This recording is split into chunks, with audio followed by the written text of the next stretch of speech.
Olá, meus queridos, a paz do Senhor.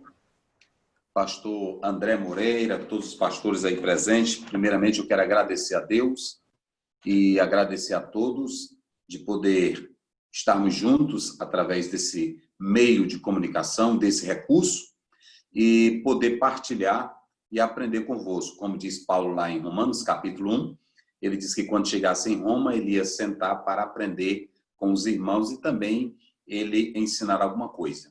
Então, diz um certo autor que todos nós somos ignorantes, mas em assuntos diferentes. Nem todos sabem tudo. Eu sei uma coisa, você sabe outra. É por isso que os dons são necessários, porque a igreja ela é munida desses dons através do Espírito Santo, porque nem todo crente sabe tudo, nem todo pastor sabe tudo. Então, a igreja ela tem esses dons de Deus para o crescimento e fortalecimento e edificação da comunidade de salvos, né? Então, é um prazer muito grande, desde já agradeço ao convite do pastor André, a todos os que estão participando, acompanhando, e dizer que nós estamos aqui em São Luís, Tiriricau é em São Luís, viu? É um bairro, é na entrada de São Luís, né? Tem a parte que fica mais para o centro, nós ficamos já na parte da entrada de São Luís. E são divididos em vários ministérios, mas da mesma convenção. Tudo na paz, no amor, em nome do Senhor Jesus. Muito bem. O pastor pediu que nós falássemos, estamos tratando da EBD em Foco, e a ênfase da EBD é a palavra de Deus, né? É o ensino das Escrituras. E nós ficamos com a temática Mais Palavra.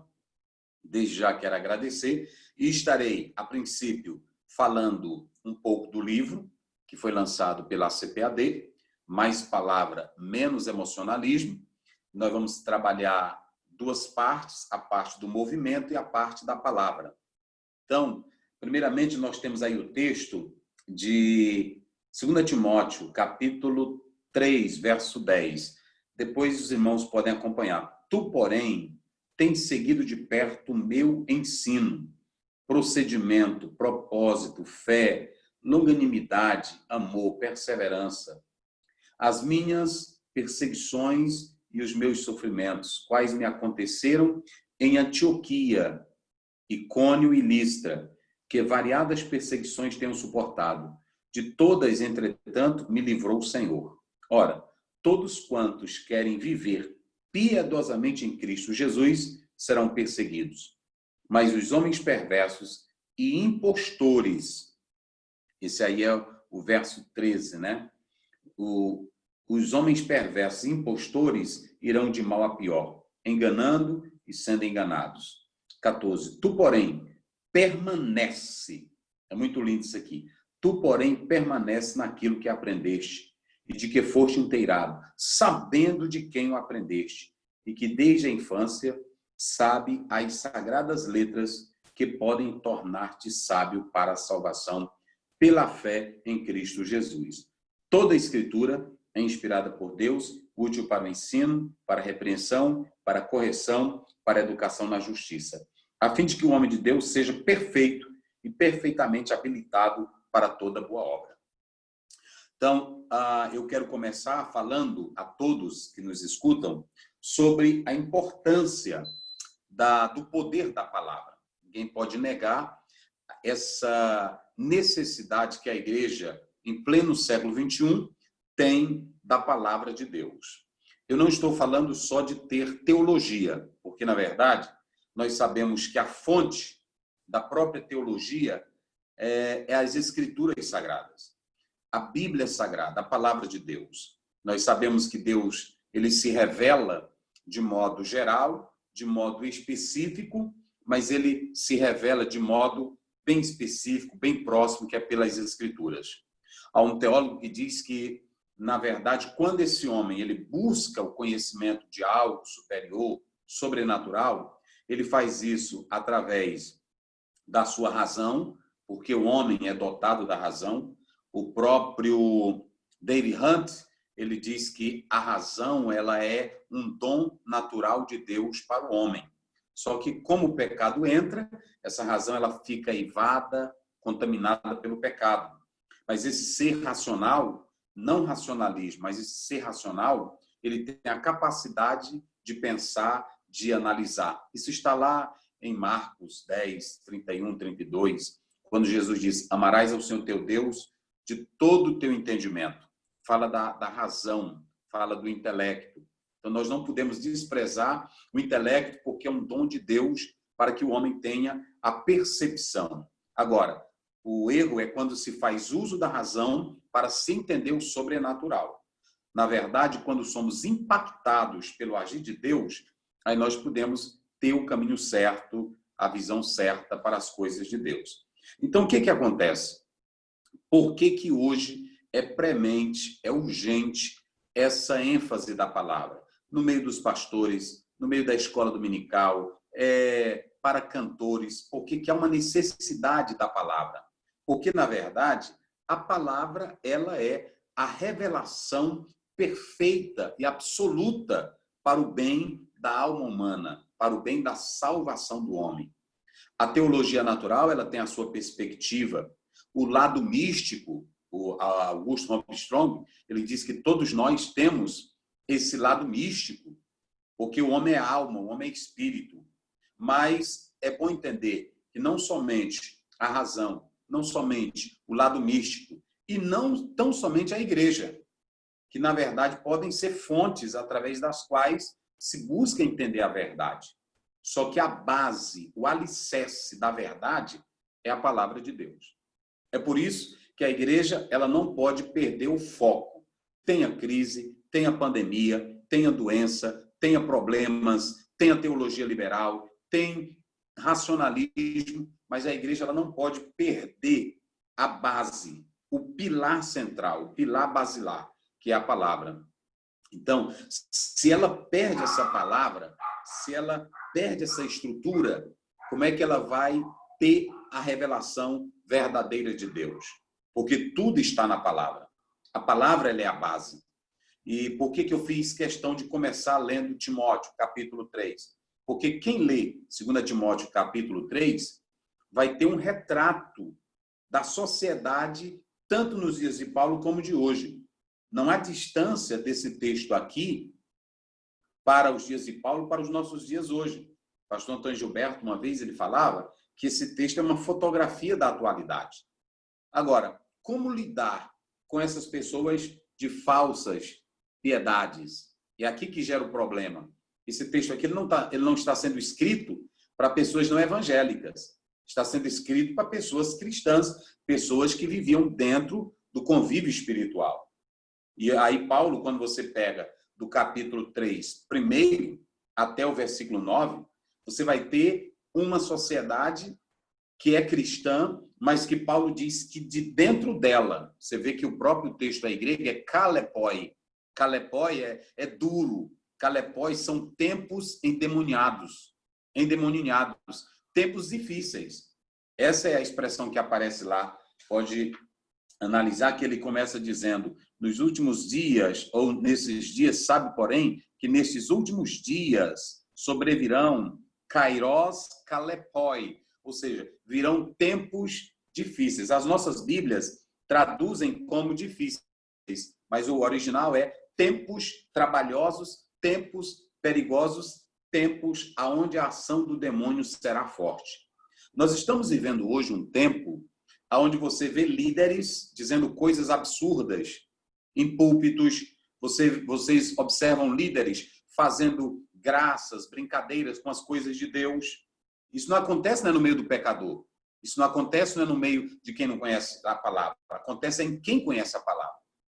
É por isso que Paulo estava chamando a um rapaz jovem, um obreiro jovem, e diz para ele: vai vir um tempo aí de bombardeio muito grande. Vai vir aí um kalepoi.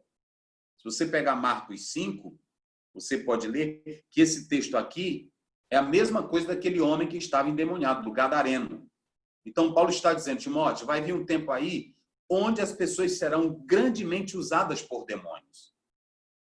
E aí vem a maior pergunta: como crente, como líderes, como pastores, seminaristas, estudiosos que estão na universidade, se não tiverem uma visão espiritual da realidade, como é que eles vão enfrentar esses tempos trabalhosos?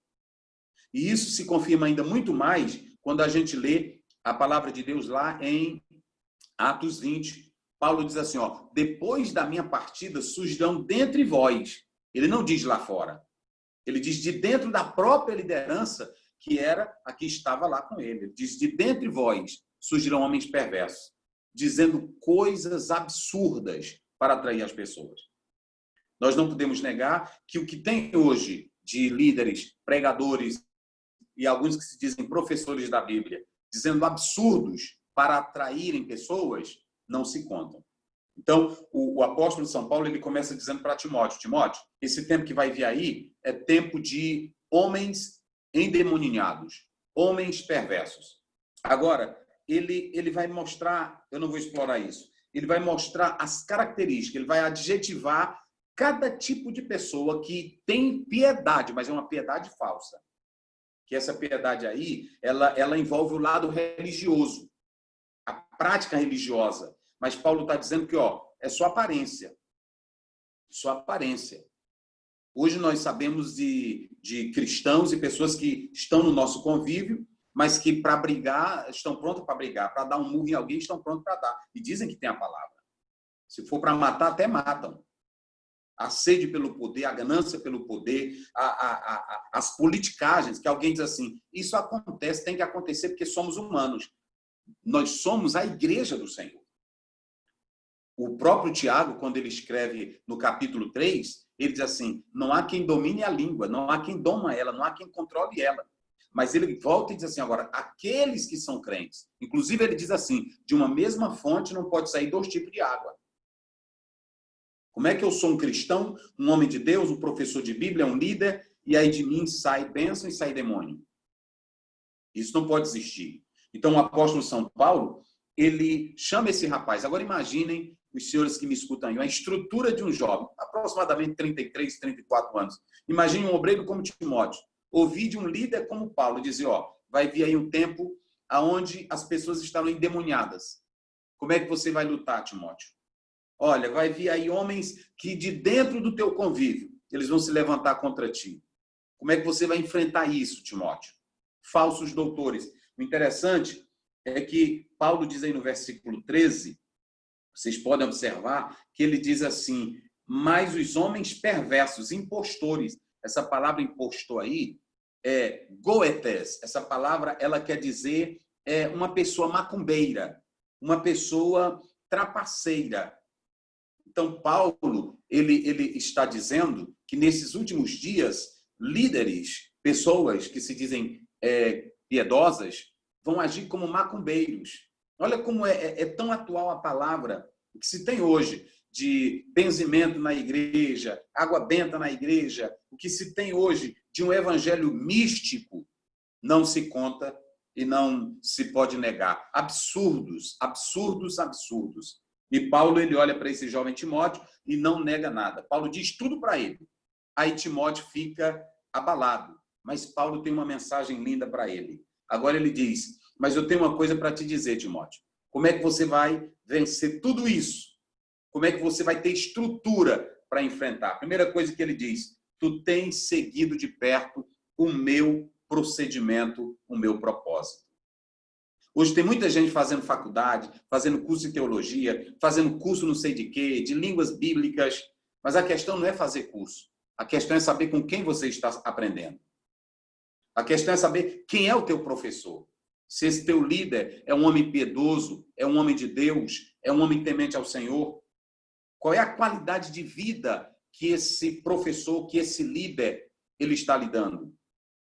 Então, é aqui que nós temos que entender que Paulo diz assim, ó, tu tens seguido de perto o meu ensino, procedimento e propósito.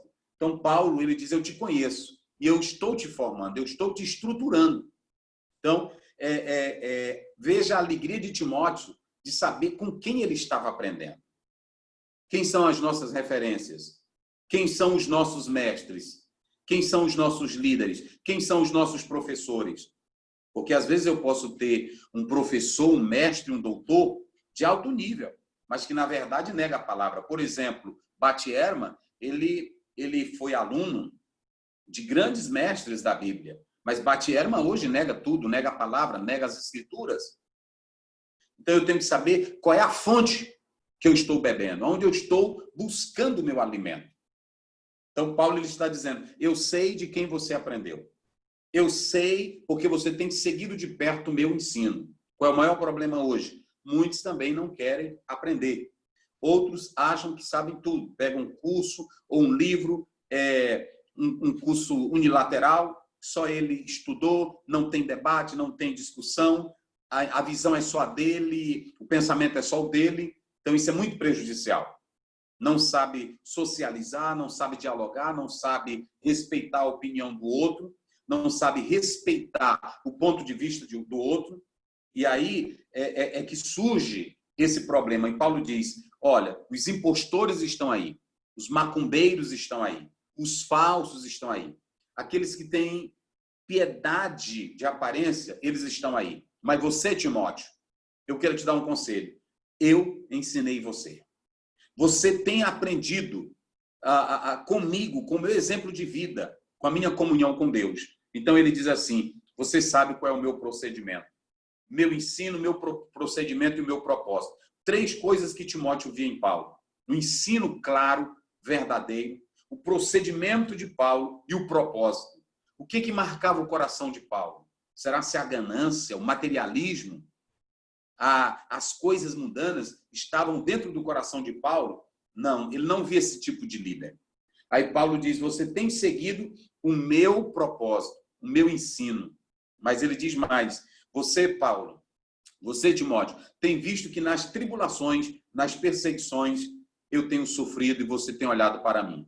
Paulo, ele não tinha um viés de uma prosperidade exacerbada. Paulo não tinha aquelas pregações ou ensinos que davam ênfase ao poder, à glória, à fama.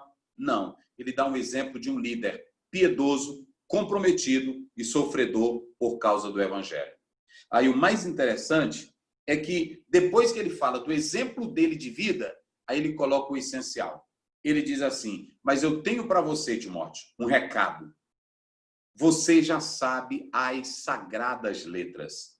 Elas te fazem sábio para a salvação.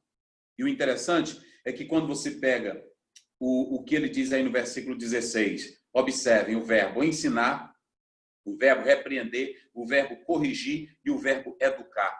Essa linguagem, ela tem um peso muito heleno, muito helenístico, porque quando você analisa essas expressões de Paulo, aí a partir do versículo 16, ele usa as expressões, por exemplo, é útil para o ensino. Você tem aí o didascalia, que está no acusativo, né? O ensino.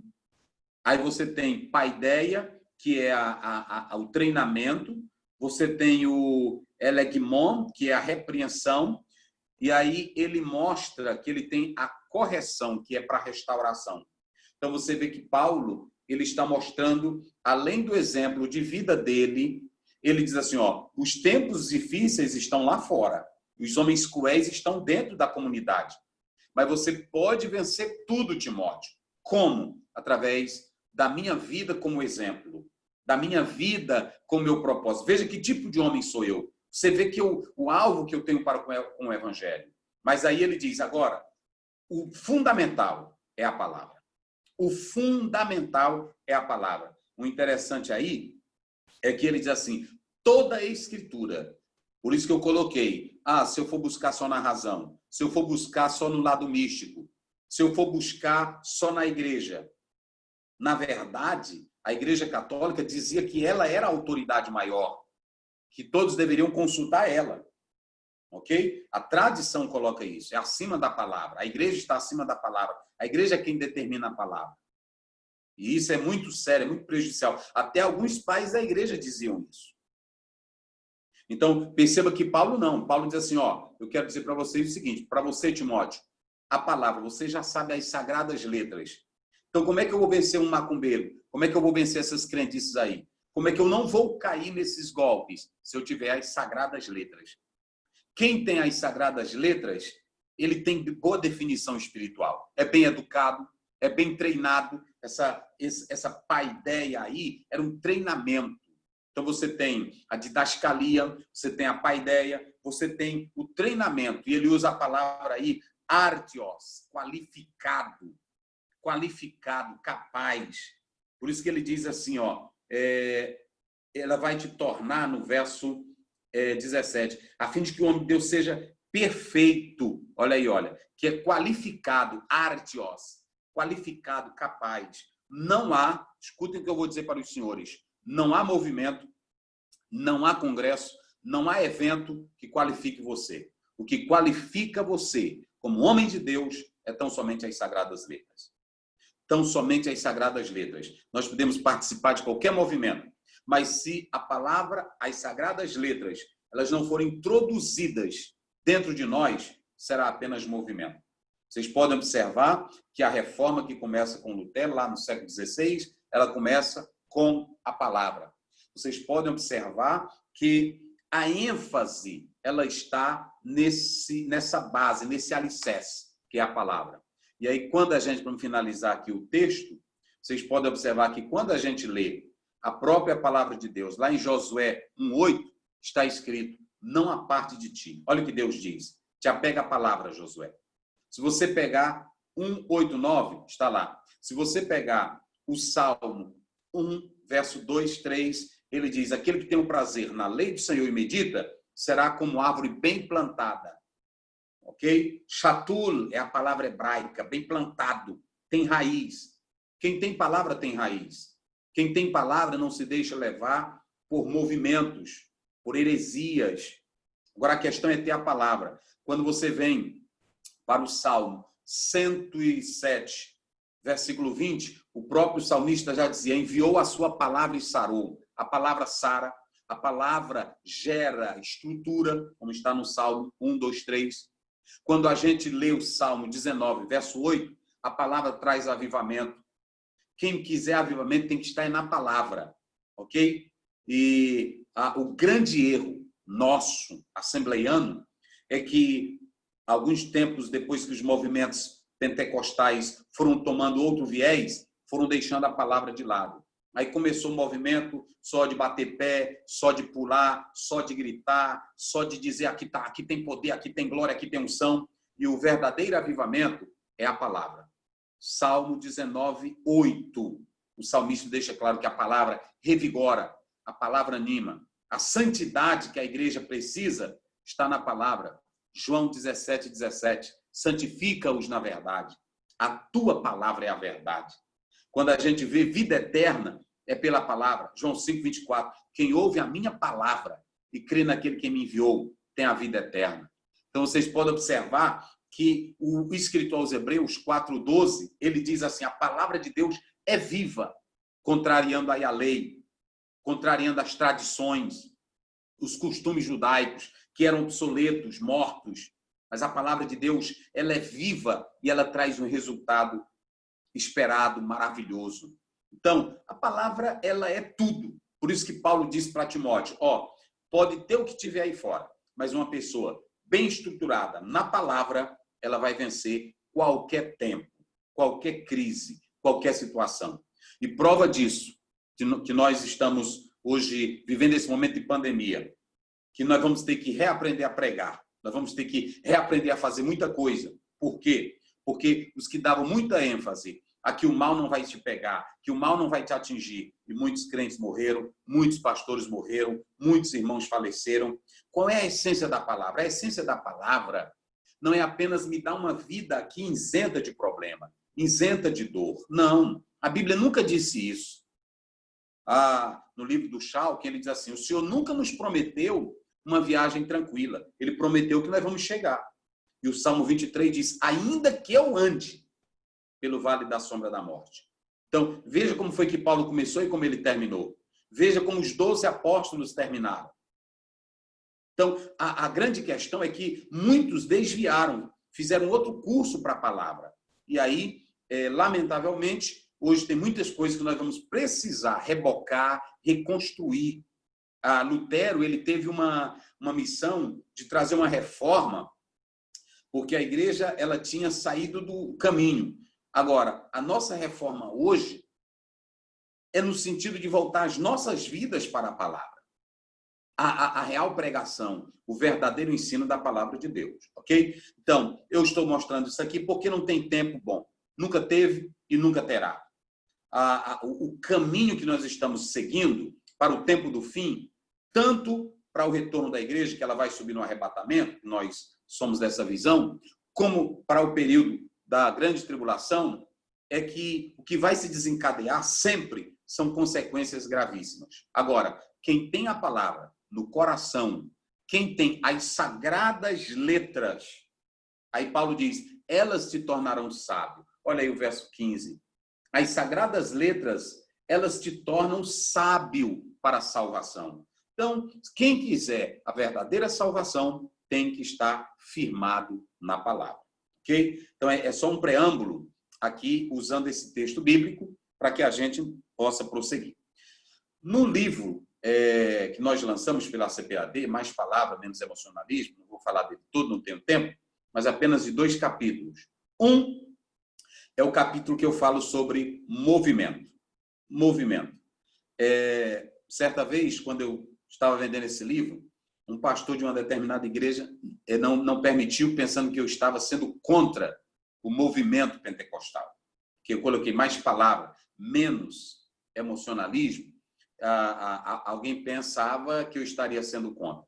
Mas vamos lá. Quando nós usamos essa palavra movimento, Silva Bueno, ele diz que movimento pode ser agitação, movimento pode ser rebeldia, movimento, na verdade, a essência dessa palavra, o bojo dela, é esclarecer que qualquer agitação, qualquer distorção pode ser um movimento.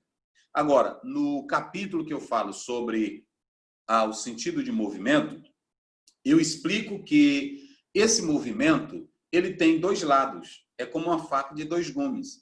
Nós temos um movimento bom e nós temos um movimento ruim.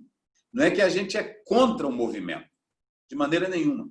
E eu quero dizer aos senhores que me escutam que nós sabemos que nós temos o nosso pentecostalismo clássico, mas nós estamos tendo vários movimentos dentro da nossa igreja que não é o verdadeiro movimento pentecostal.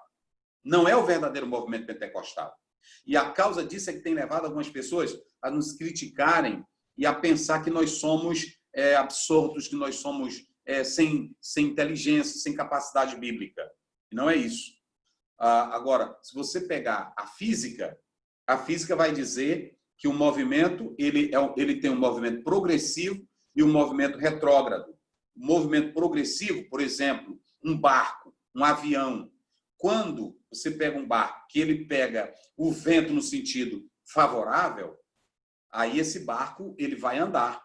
Se esse vento for contrário ao barco, aí esse vento já não é bom. O movimento do vento já vai ser destruidor. Ok? Então, se você pegar esse movimento progressivo, ele é um movimento que vai te levar para um ponto certo. Agora, o movimento retrógrado, ele destrói. Por exemplo, a chuva. A chuva é boa, rega a terra, mas a enchente, ela acaba com tudo. Um tufão, um furacão, acaba com tudo. Então, são questões que a gente não está tolhendo, a gente não está coibindo o movimento. Nós estamos falando que o verdadeiro movimento ele tem que buscar um fim, um telos, ele tem que buscar um alvo.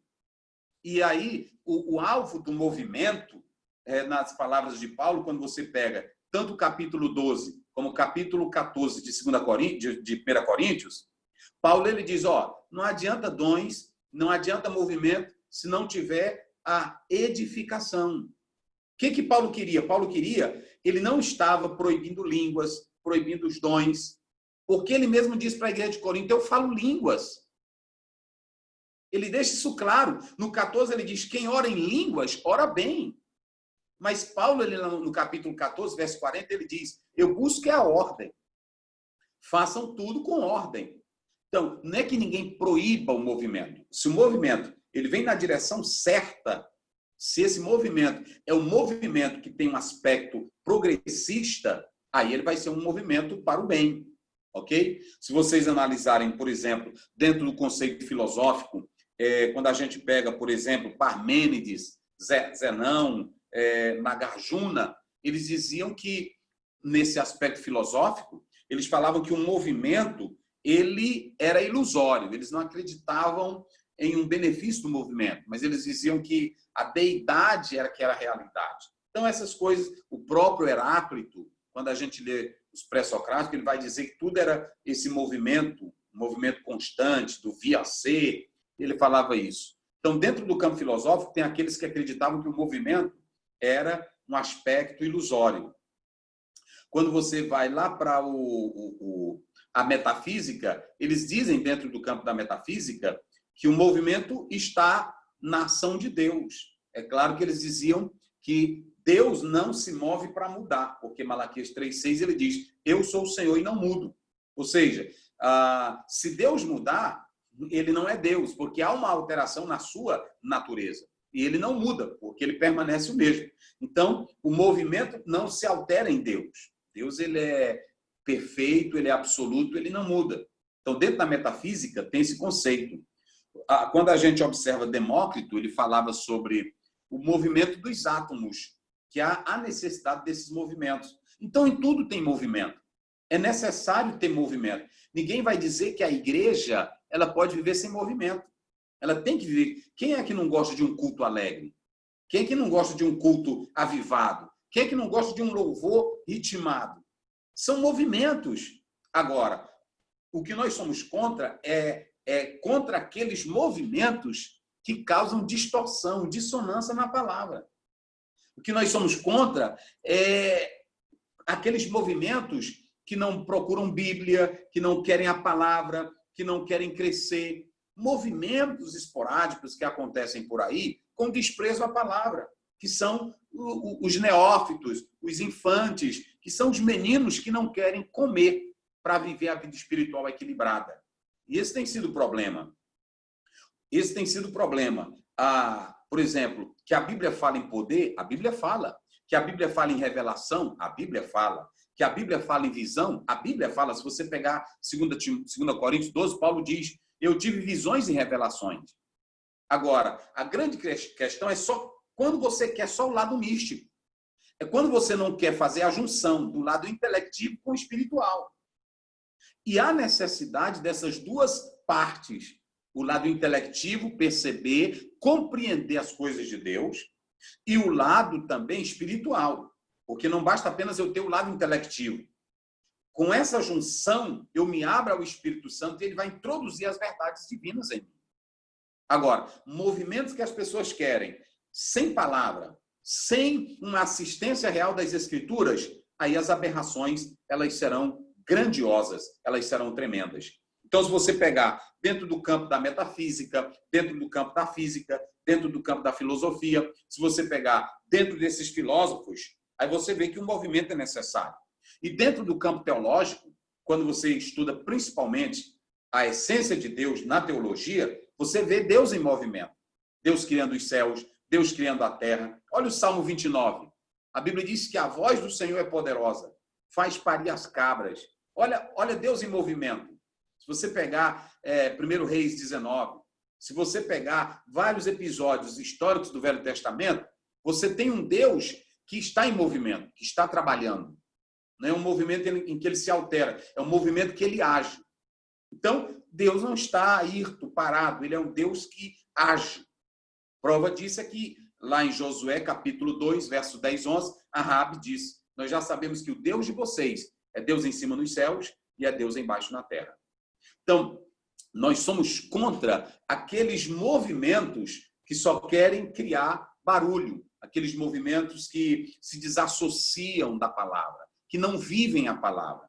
Aquele jovem que quer o poder de Deus, que quer línguas, que quer revelação, que quer visão, mas que não participa de um EBD, que não lê a Bíblia, que não sabe o que é a palavra, que não busca saber o que é uma visão, o que é um dom, o que é um fruto do Espírito. Se todos nós, assembleianos, tivéssemos dado mais valor a essas questões de ensinar primeiro, que é claro, está lá em 1 Coríntios 12, Paulo diz, eu não quero que vocês sejais ignorantes. Eu quero que vocês cresçam, eu não quero que vocês vivam sem conhecer. Então, o maior problema hoje é que nós temos muitos movimentos espúrios, muitos movimentos marcados pela meninice e não tem nada a ver com a palavra de Deus. E se nós analisarmos, vamos pegar dois movimentos na história. Vamos pegar o movimento de Montano. Nós sabemos que o movimento de Montano tem muita característica do que está aí hoje. Revelações, visões. Maximília, Drusília, vocês sabem que tinha lá no tempo de Montano essas crenças. E ele dava muita ênfase a isso. Mas teve os exageros. Teve muito exagero na época de Montano, com as suas profetisas. Então, perceba, há um escritor de Portugal que ele diz: quem não conhece o passado está fadado a errar no presente. Se a gente voltar lá atrás, a gente vai ver o que aconteceu. Quantos movimentos heréticos, bionismo, que surgiram contra a pessoa de Cristo, eutiquianismo. Então, se eu não voltar lá atrás, eu vou errar no presente. E o maior problema que nós temos hoje é que muitos estão desprezando isso. E aí, por exemplo, quando nós pegamos lá na Alemanha mesmo, a briga dos protestantes entre os seguidores de Lutero e de Calvino, cada um se firmando só na intelectualidade, só dando vazão àquilo que era de nível teológico. Como ainda hoje, nós estamos vivendo quase a mesma coisa. Os que são calvinistas, eles se orgulham da teologia de Calvino, que ainda foi mais aperfeiçoada e elitizada intelectualmente por Teodoro Beza, com a razão, com um viés racional. Eu sou reformado. Olha o orgulho. Isso estava lá na teologia. Depois de Lutero, a teologia, essa briga de protestantes, calvinistas e luteranos, ela prosseguiu só em debates. São movimentos que não levam a lugar nenhum. É por isso que surge o pietismo. Nessa briga toda, surgiu o pietismo. Jacob Spencer, que ele vem com esse viés de resgatar para se firmar na palavra. E o problema, alguns querem ser intelectuais demais na Bíblia e se tornam tão apologistas que se tornam insensíveis, como a igreja de Éfeso, lá em Apocalipse 2. Uma ortodoxia tão rígida que Deus não trabalha mais nela. Porque a igreja de Éfeso, ela se tornou tão cobrada e tão insistente, tão pertinente, que ela já se tornava insensível.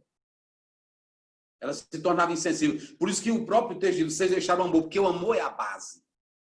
Paulo diz lá em 1 Coríntios 8, que a ciência sem o amor, ela incha. Há muitos que estão tendo muito de Deus. São como os judeus. O Paulo diz assim: vocês têm o privilégio de possuírem os oráculos. Os judeus tinham a palavra, mas não tinham o Deus da palavra. Há muitos que hoje possuem conhecimento demais. Grego, hebraico, latim, aramaico. Conhecem até teologia, mas não têm a sensibilidade para o sobrenatural, para o espiritual com Deus. Por isso que Paulo diz aqui a Timóteo: Timóteo, são as sagradas letras que te farão sábio. Então, você pega os pais da igreja, piedosos, lá os primeiros pais, quando começou lá no 2º século, aquela questão do gnosticismo, outro movimento que se dizia que pelo sobrenatural, pelo lado místico, pela potencialidade de um conhecimento, ia-se chegar a um nível de espiritualidade perfeita. Os pais da igreja bateram de frente. Líderes usados por Deus. Então, o movimento na Assembleia de Deus, o movimento pentecostal, ele é muito bom. A igreja pentecostal, até um teólogo americano, que ele diz que a igreja pentecostal brasileira, ela vive essa própria essência da construção histórica nossa. O brasileiro, por natureza, ele já é animado, ele já é alegre. E veio aí o fogo pentecostal e junta com isso, aí ele é animado. Você vê que culto, eles querem animado, querem com glória. Ninguém proíbe isso. Ninguém proíbe. Agora, quando são cultos, louvores, movimentos que não têm palavra, aí se torna apenas movimentos negativos. Se tornam movimentos sem frutos. Por isso que a primeira coisa dentro dessa questão é saber que tipo de movimento nós estamos fazendo. Eugene Peterson, numa obra que ele escreve, ele diz que ele se criou na Assembleia de Deus, que a mãe dele era assembleiana, e pegou a teologia, ele se formou na presbiteriana. Então ele disse que foi muito bom para ele, porque ele soube juntar as duas coisas, o fogo pentecostal e a teologia presbiteriana. Então, o maior problema hoje é que muitos querem o movimento, mas sem a palavra. Aí é por isso que vocês podem ver aí pregadores dizendo loucuras, movimentos de histerias, de gritos, gente caindo no chão, irmãs mostrando partes íntimas, pregadores ensinando a falar línguas e outros que na hora que pegam no microfone, já sem saber qual é o propósito das línguas estranhas, querem exibir espiritualidade através do falar em línguas. E não é por aí.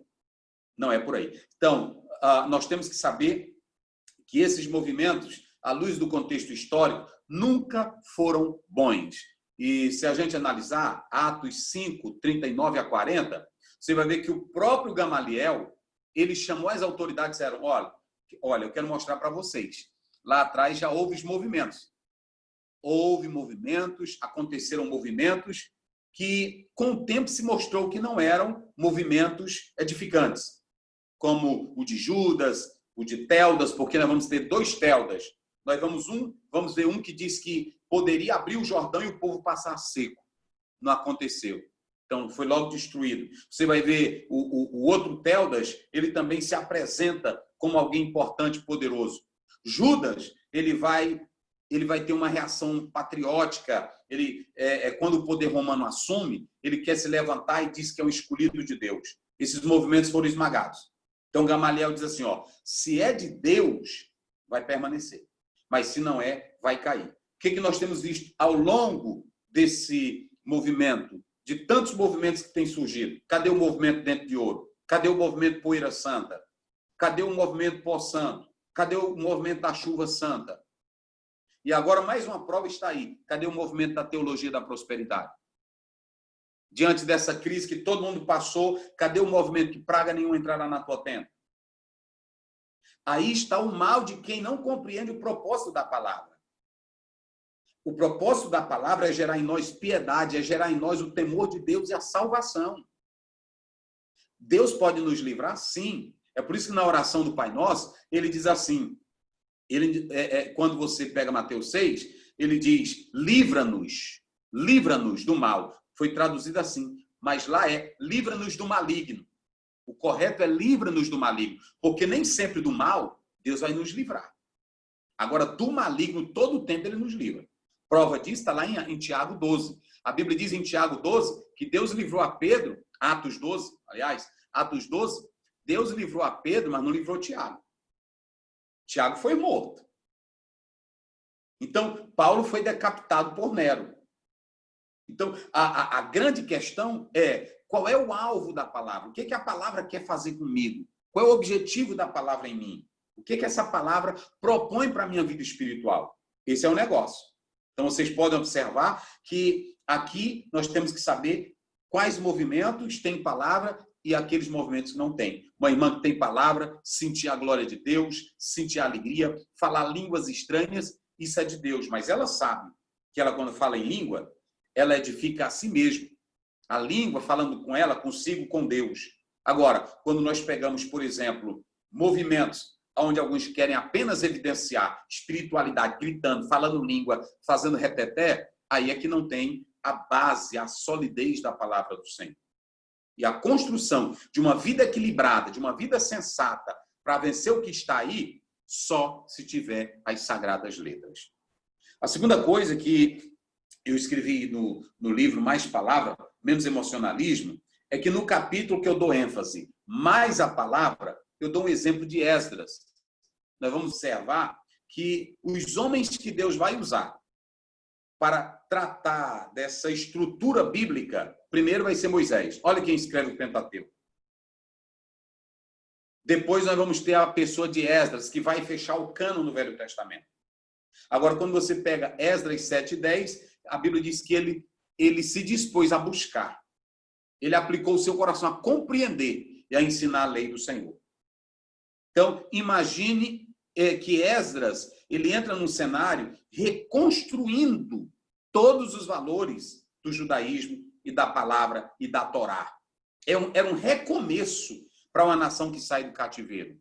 E eles começam logo com a palavra. Eles começam logo com a Torá. Então, ele diz, Senhor, eu quero viver isso aqui. Esse desejo, essa sede pela palavra é o diferencial de Esdras. Aí, quando você vem para o Novo Testamento, você tem a figura de quem? Você tem a figura de Paulo. 13 cartas. E quando você olha para Paulo, você vê que, mesmo com toda uma bagagem judaica, farisaica, Paulo, ele diz lá em Filipenses 3, ele diz, tudo eu deixei por causa do conhecimento de Cristo Jesus. O Paulo foi impactado de uma maneira tão poderosa por Jesus, que a teologia dele, toda a estrutura dele, ele busca interpretar com o Velho Testamento em uma nova dinâmica, em uma nova estrutura. Então, a questão mais palavra é porque nós precisamos entender que a igreja que se firma na palavra é uma igreja de qualidade. O líder que se firma na palavra é um líder de qualidade. O professor da EBD que tem a palavra é um líder de qualidade. Porque, como eu já falei, a palavra traz avivamento, a palavra traz alegria, a palavra traz luz, a palavra traz santidade, a palavra traz vida. Tudo está na palavra. Então, se eu precisar ainda incrementar alguma coisa, eu estou dizendo que a palavra ela não tem todo o poder.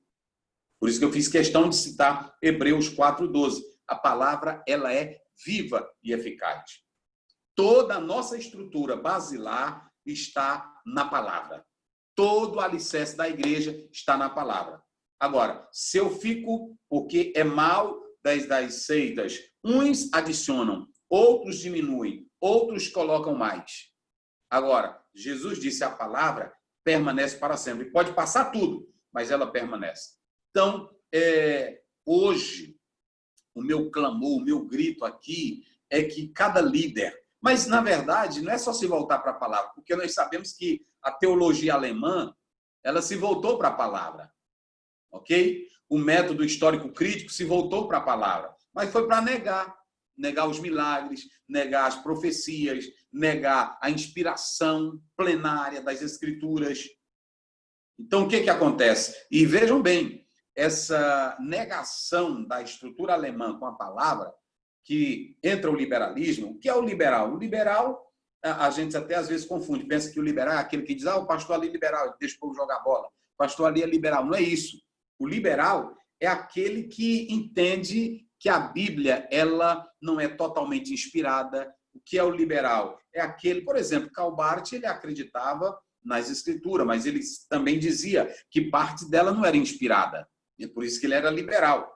Então, nós podemos analisar que a teologia alemã, ela veio de um processo onde muitos começaram a negar a Bíblia, a negar milagres, a negar a palavra, e hoje está como está. Então, eu temo muito isso hoje, porque há muitos pregadores, há muitos professores que começam a dizer, isso aqui não está no original, isso aqui não serve. Isso aqui não é assim, eu não creio. Então, se não houver a atitude de Moisés, Êxodo 3, de chegar para a sarça e tirar as sandálias, Libânio diz que se não houver essa reverência do sagrado, da sacralidade com a palavra, então as coisas elas vão desandarem totalmente. Elas vão desandar e é o que está acontecendo. Nós estamos vendo a pouca ênfase na palavra, o aspecto piedoso. Hoje você vê que, vou citar aqui 2 teólogos, um batista e o outro assembleiano. Você pegar o Selched, você via o lado piedoso dele, o respeito com a palavra, o respeito com as escrituras. Se você pegasse o pastor Antônio Gilberto, ele não gostava de polêmica. Ele pregava a palavra, ensinava, mas hoje, qual é o ar? Eu quero chegar num lugar para abafar, dizer que eu sou o doutor fulano de tal, que eu tenho novas ideias, novas interpretações, que eu sou isso, que eu sou aquilo, que gera confusão na mente do povo. E aí, que tipo de teólogo nós estamos formando para essa geração? Que tipo de líderes com a palavra nós estamos formando nessa geração? Aí fica a grande questão. Nós estamos tendo mesmo a palavra? Hoje, nós podemos analisar aqui em qualquer lugar. Você vê PhD em divindade, PhD nisso. Aí, quando o camarada vai falar, ele diz, hoje eu vou pregar algo que nunca ninguém pregou. Hoje eu vou falar uma coisa que ninguém nunca ouviu. E Paulo dizia, eu não vos canso de dizer as mesmas coisas. Então, o maior problema hoje está nessa ênfase à palavra. Então, tipo as pregações. Hoje tem muitas pregações que elas são autoajuda, e os camaradas estão aí. Agora, o que Paulo está dizendo para Timóteo é: Timóteo, vai aparecer macumbeiro, vai aparecer feiticeiro, vai aparecer enganador, como James e Jambres. Eles vão aparecer. Agora, te firma na palavra. Te firma na palavra. Quando eu fui apresentado ao ministério, não vou citar nome aqui de igreja, questão de ética, mas quando eu fui apresentado a evangelista, foi numa crise em que uma igreja estava sendo atacada por um canal de televisão, e aonde estava esculhambando pastores. E naquele momento, muita gente criticando o pastor, e eu fui apresentado naquele período. E eu me abalei com aquilo ali, porque para mim era um orgulho, era uma honra, era uma maravilha ser pastor. Mas naquele momento, todo mundo estava descaracterizando, eu fiquei triste. Aí eu me voltei para esse texto aqui. Paulo diz, as sagradas letras. Porque tem, às vezes, obreiro, quando eu falo da palavra, às vezes tem obreiro que não entende. Por exemplo, tem pastor que foi chamado só para ter o ministério como de Billy Graham. Billy Graham teve o ministério de evangelista, ganhar almas. Não se viu falar em Billy Graham no sentido de curas, de milagres, explosão de maravilha. Se viu que ele era um evangelista, ok? Mas tem outros que Deus usa com a cura, com milagre, com poder. A gente não pode negar isso. Agora, o maior problema é que às vezes Deus me chamou para um ministério e o meu ministério não vai ser de explosão, não vai ser aquele ministério de renome, vai ser um ministério local, vai ser um ministério para a congregação. É por isso que quando a gente lê Efésios 4:11, primeiramente você tem apóstolo, você tem evangelistas, você tem... Eles dizem que esses ministérios aí eram universais, era para sair. Já quando ele diz assim, olha, a uns pôs Deus na igreja, mestres e pastores, esse é para ficar na igreja. Então, se eu não entender que Deus me deu um ministério, aí às vezes fulano de tal está com um ministério grandioso, bombando na internet, eu quero também esse ministério, a qualquer custo, a qualquer preço. Aí, então, já vai criar uma distorção. Se a gente pegar João 10:41, a Bíblia diz que João Batista não curou nem de dor de cabeça, mas Jesus elogiou, foi o único que ele elogiou, foi o ministério de João Batista, lá em Mateus 11. Do nascido de mulher não tem um como João. Então, o caráter do ministério de João estava na pregação dele. O caráter de um ministério, de um pastor, não está no tamanho da igreja que ele dirige, não está no tamanho do conhecimento que ele tem, está no caráter da mensagem que ele prega. Se ele prega a palavra com verdade, como está lá em 2 Timóteo 4:2, Paulo disse a Timóteo, prega a palavra, a tempo e a fora de tempo. Então você pega aí que João Batista, ele nunca curou nem de dor de cabeça. Agora ele sabia qual era o ministério dele. E quando você vai lá para Lucas, vocês podem observar que os soldados perguntavam, João, o que eu faço para ser um soldado correto? Ele diz, ganhe só o seu salário, não use de corrupção, não use de extorsão. Aí as pessoas perguntavam, João, o que eu faço? Então, veja que todas as classes de pessoas iam para João Batista. Por que iam? Porque João tinha compromisso com a verdade. João tinha compromisso com a palavra. No meu entendimento, hoje, o que está faltando e que há uma necessidade é de pregadores voltarem para a palavra e pregar ela com caráter. Quando eu digo com caráter, é na sua essência. Tem muita coisa que nós estamos pregando aí que a Bíblia não dá razão para isso. A Bíblia não tem base para isso. Mas como eu quero minha igreja cheia, como eu quero mostrar que a minha igreja é poderosa, eu crio movimentos fora do contexto das Escrituras Sagradas. E aí, muitos crentes gostam desse movimento. Só que, com o passar do tempo, esse movimento cai, esse movimento fracassa. E o que está aí? Está a palavra. Olha o tanto de tempo que nós estamos vivendo. Nenhum livro é comparado com a Bíblia. Se vocês observarem, dizem que determinados livros, eles ficam, por exemplo, um século, outros chegam a meio século, mas a Bíblia é o livro que sempre está em evidência, prova de que é a palavra de Deus. Reis queimaram Bíblia, você vê que Voltaire diz, daqui a 100 anos, depois da minha morte, 30 anos esse cristianismo vai se acabar. Dioclésio, o imperador, disse, eu acabei com o cristianismo. E ele mandou até criar um medalhão dizendo, acabei com o cristianismo. De repente, para surpresa, aí o cristianismo explodiu no mundo. Então, qual é a essência? A palavra. Qual é a base? A palavra. E que nós possamos ter esse compromisso, como Ezequiel, comer a palavra, para ela ser internalizada em nós. Não é apenas citar um texto, porque às vezes eu posso pegar um texto fora do contexto e aprovar meus dogmas, aprovar minhas crenças. Não. É por isso que eu tenho que ter piedade com a palavra.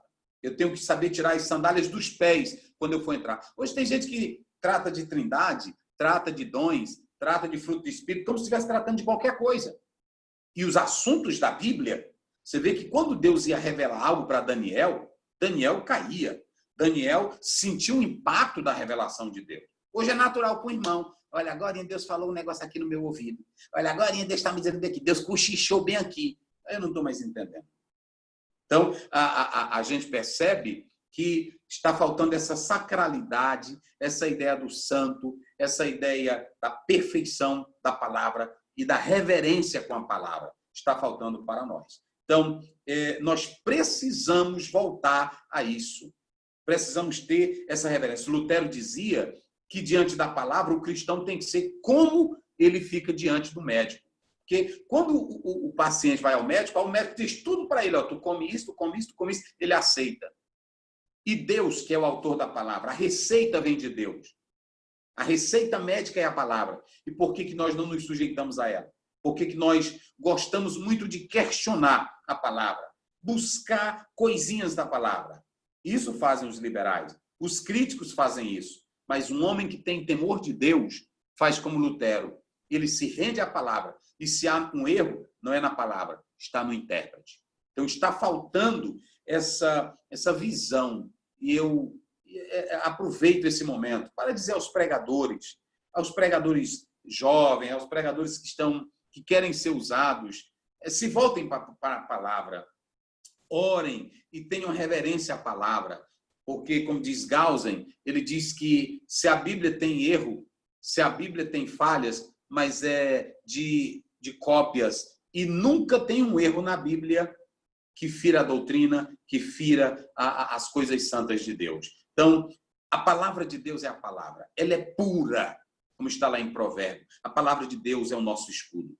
Então, que cada cristão, que cada líder, que cada pastor tome essa palavra e vamos enfrentar esse mundo que está lá fora e esse mundo que está dentro de nós aqui, dentro da igreja, a falsa piedade, os falsos mestres, os heréticos, os que negam a fé, os apóstatas. Agora, quem tem a palavra vai ficar de pé. Quem tem a palavra vai ficar de pé. E eu digo uma coisa, pastor André, eu digo uma coisa, líderes, com essa pandemia que nós enfrentamos aí, eu estou vendo que assim como o cativeiro de Israel, que vocês sabem que como Israel não obedeceu a Deus, Deus disse que era para eles darem o sábado de descanso na terra. Deus mandou o cativeiro e aí a terra descansou. Tudo que eles não fizeram, então 70 anos Deus fez. Sabe o que eu entendo agora? Que Deus está nos dando uma chance de nós voltarmos para o eixo. De dizer assim, o que eu vou pregar? O que eu vou pregar para essa família? Porque antigamente o senhor sabe, quando adoecia um crente, o pastor chegava na casa do crente e dizia, você está preparado, irmão? Eu vou orar para Jesus te curar. Mas se Jesus não te curar, você está preparado? Estou, pastor. Mas isso mudou. As pessoas já dizem, eu não quero morrer, eu não aceito a morte, eu decreto, está decretado, eu não aceito isso aqui dentro de casa. E a Bíblia não é para isso. Então agora nós vamos ter que reaprender a pregar. Nós vamos ter que reaprender. Muita coisa, assim como Deus fez com o cativeiro babilônico, Deus está fazendo conosco agora.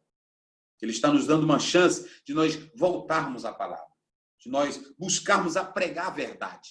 Pronto. Olha, irmão, pastor, como é isso aqui? Olha, irmão, isso aqui está na palavra. Se você crê, você vai ser abençoado. Se você não crê, isso aqui não vai mudar para te abençoar. A palavra de Deus é isso aqui. Sem engano, sem engodo. Você vê que quando Nicodemos vai para Jesus, no capítulo 3 de João, Mike Ioso fala isso no livro dele, no estilo de liderança de Jesus, ele diz que quando Nicodemos foi lá, quem é que não queria Nicodemos no partido? Jesus estava abrindo um novo movimento, aí Nicodemos chega. Senhor, ninguém faz o que tu fazes, porque Deus é contigo. Ele queria desfazer de João Batista, porque o último profeta era João Batista, depois que vem agora Jesus. Ele diz, ninguém faz o que tu fazes, querendo elogiar Jesus, querendo botar o ego de Jesus lá em cima. Jesus diz, meu filho, aqui não é assim. Aqui, se tu não nascer de novo, tu não entra. E nós estamos cheios de ego. Ah, esse aqui é o melhor pregador. Esse aqui é o melhor doutor. Esse aqui sabe tudo da Bíblia. Não. E aí é que, por isso que Paulo, eu acho lindo, que Paulo chama Timóteo e diz, Timóteo, tu tens visto o meu procedimento. Tu sabes do meu ensino. E tu sabes o meu propósito. Então tem muita coisa que Deus mexeu com essa pandemia, mexeu na estrutura eclesiástica, mexeu na nossa teologia, mexeu na nossa interpretação bíblica, mexeu em muita coisa. Mexeu que nós vamos ter que reaprender a voltar para o caminho certo, para pregar um evangelho sem mistura, como diz Paulo lá em Gálatas 1:8. Ele diz, ainda que desça um anjo do céu, o que eu mesmo vá pregar, despregar o que eu preguei, seja anátema. E agora, como vão ficar os pregadores da prosperidade, dos que não pegam a maldição? Nós vamos ter que recomeçar. E até mesmo isso tem mexido comigo. Eu, pregando esses dias todos aí na pandemia, sozinho, só com os bancos, eu aprendi uma coisa, que enquanto eu estava pregando sozinho, eu não tinha preocupação com quem estava atrás de mim, conversando, porque às vezes você está com um púlpito aqui cheio de gente, cheio de obreiros, mas cheio de egoísmo, cheio de prepotência, cheio de achismo, cheio de críticas, cheio de teologias próprias. Eu pregando sozinho, eu não senti esse impacto. Eu pregando sozinho, eu senti uma coisa, eu não preciso me preocupar em agradar ninguém. Hoje, a maioria de nós pregamos para agradar o público, para ver quem é que está sentindo mais poder, quem é que tem mais unção, medindo a temperatura da pregação pelos glórias, pelos gritos e pelas línguas estranhas. Na pandemia, nós pregando sozinho, eu vi que Deus quer que nós não nos preocupemos a forma em que alguém está recebendo, mas que nos preocupemos em pregar a palavra. Porque Deus disse para Ezequiel, lá no capítulo 2, Ezequiel, eu vou te botar no meio deles. Quer ouçam ou deixem de ouvir, eles vão saber que eu mandei um profeta. O compromisso de Deus não é comigo. Lutero dizia que o instrumento pode ser lindo, mas o som quem dá é Deus. O som quem dá é Deus. A verdadeira pregação, a essência, quem dá é o Senhor. Então, eu senti tudo isso. Eu acredito, pastor, que Deus está nos chamando para esse novo momento. Vocês sabem que quando o iluminismo, a modernidade entrou em cena, todos estavam em confiança plena na revolução industrial, tecnológica, e aí pronto, deixaram até a palavra de mão. Foi nesse momento que, quando explode aí a Primeira Guerra Mundial, a Segunda Guerra Mundial, perdeu-se toda a esperança. Cadê a esperança da tecnologia? Cadê a esperança da ciência? Cadê a esperança da razão? Acabou-se tudo. Imagine agora, como era que o mundo não estava vivendo? Tecnologia avançada, ciência avançada, medicina avançada. E agora? E agora? Foi aí que, nesse momento, aí vem a neo-ortodoxia, a teologia bartiana, dando um reavivamento à palavra. E agora? Então, eu acredito que Deus, nesse momento, Ele está nos chamando outra vez para esse reavivamento da palavra.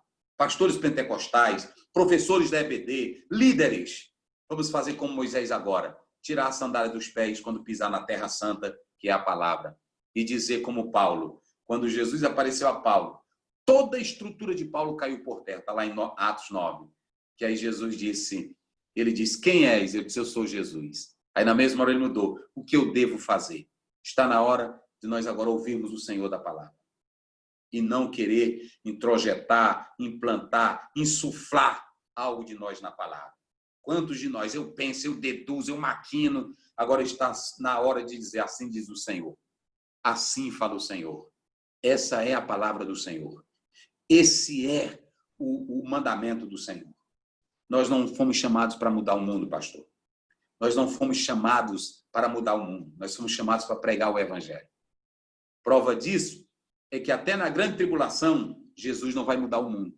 Jesus vai ter um compromisso com Israel, vai livrar Israel, e aí sim ele vai implantar a nova eternidade. A igreja, ela é chamada para pregar a palavra. Nós somos chamados para pregar a palavra. Como diz Ezequiel 18, fala ao ímpio. Fala ao ímpio. Se ele se converter, salvou a alma dele. Fala ao justo. Esse é o nosso compromisso. Por isso que eu digo, mais palavras, menos movimentos. Mais palavra, menos emocionalismo. Sempre eu frisei isso e aqui está a tônica, que os nossos louvores sejam com a palavra. Porque tem gente que diz assim, tem mais louvor na igreja. Não, nós não somos contra o louvor, porque Israel vive de louvores. Os terrilins, que são os salmos, as canções. Hashirim, as canções hebraicas, são lindas, só que eles só cantam a palavra. Os judeus só cantam a palavra. Então, se você pegar os salmos, são cânticos, experiências. Se você pegar os judeus, eles cantam a palavra. E você sabe muito bem, eu acredito que você é desse tempo também, que eu sou. Você sabe que antigamente, os irmãos que estão nos ouvindo, sabem que antigamente a maioria dos hinos eram cantando a palavra. Eram cantando a palavra, era cantando, exaltando a Deus com a natureza, era cantando a história de um cego, era cantando a cura que Jesus fez. E de um tempo para cá, foi que se mudou as letras das canções. Se deixou de cantar a Bíblia para cantar as canções que, na verdade, só elevam o nosso ego. Tem coisas que eu gosto, tem coisas que são boas, mas nós temos que ficar com a palavra de Deus. Amém.